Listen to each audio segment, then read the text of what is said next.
They all stayed there, and me and him walked over to some, like, it must have been like a bar restaurant type deal. We went over to some of the empty tables. There was no one sitting at any tables, and we just sat down.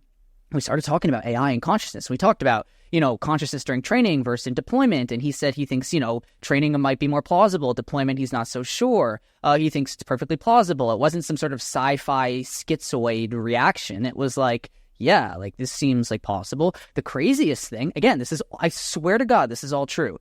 When we first sat down, the way the conversation started was like, he was like, do you believe in the Eastern or Western like notions of consciousness and reality? Basically, what he was pointing at in the conversation was basically, is mind prior to matter or is matter prior to mind? In the West, people think that matter is prior to mind. You just have like, we're in some giant physics engine essentially, and like our brains are a part of that engine, and then within the brain is consciousness. So consciousness is situated within the world.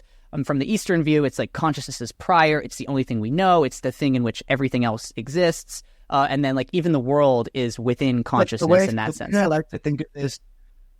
The way I like to think of this is Eastern is sort of this soup that we're all swimming in, and we can kind of tune into this stream of consciousness. Like if you saw the Swami episode, he describes it really well, where it's almost like we are conduits for this kind of giant stew of consciousness that we're all swimming in. And then the Western conception is it kind of is the result, or it's the effect of the brain. Like the brain comes together and it produces consciousness. So that's the sort of way I like to break those two down. And so that's what Sam asked you. That was the first question that he asked you, was which sort of framework of consciousness that you ascribe to? That's nuts. What did you say?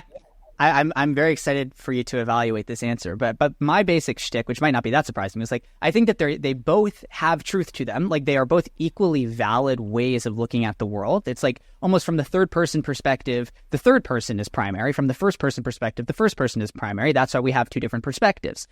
But if I had to choose one, I would go with the Eastern. That's what I said to him. I was like, I think they both have merit, but I would go, if I had to pick one, I think that there is something deep and important about consciousness. It's the Descartes thing. It's the only thing that we know. It's what's happening right now is I'm looking at my screen and the camera, and like there's this data flowing in, and I feel a certain way, and I have thoughts running through my head, and like this is all like something, and I am sure of that, and it's the only thing I'm sure of. So like that's what makes me want to privilege consciousness above just like the sort of matter account. Though I am also, a cognitive scientist, and I believe that the brain gives rise to consciousness in a very clear and reproducible and sort of manipulable way. You can cut out the back of someone's, visual lobe in their brain, and suddenly they can't see, and that their conscious experience has changed. So it's clearly correlated in a very deep way to brain states. That's not lost on me, but anyway, I gave him this answer, and he was basically like, yeah, me too. I think it's all Eastern, and I think we are basically in the equivalent of God's dream right now. I swear to God, that's what he said to me. When the CEO of OpenAI looks you in the eye and is like, you're in God's dream. Did you know that? It's like, bro, do you know something I don't? Like, I believe you. That's unbelievable. What was his so that was his answer, was you were like, I like the Eastern one, both, you can have both. And he was like, I think we're in God's dream. Basically. Yeah. Like a little less cracked out, but I swear I'm basically giving you the script. That's nuts, dude. So you down your whiskey sour, you run over to the private tabled area. He asks you what you think about consciousness. He tells you that we're all in God's dream, and then proceeds to do what? Is that where it ends?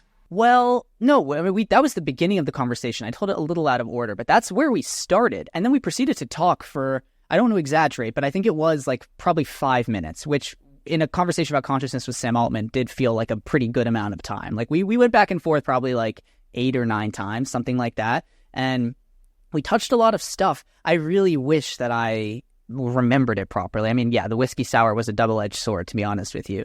But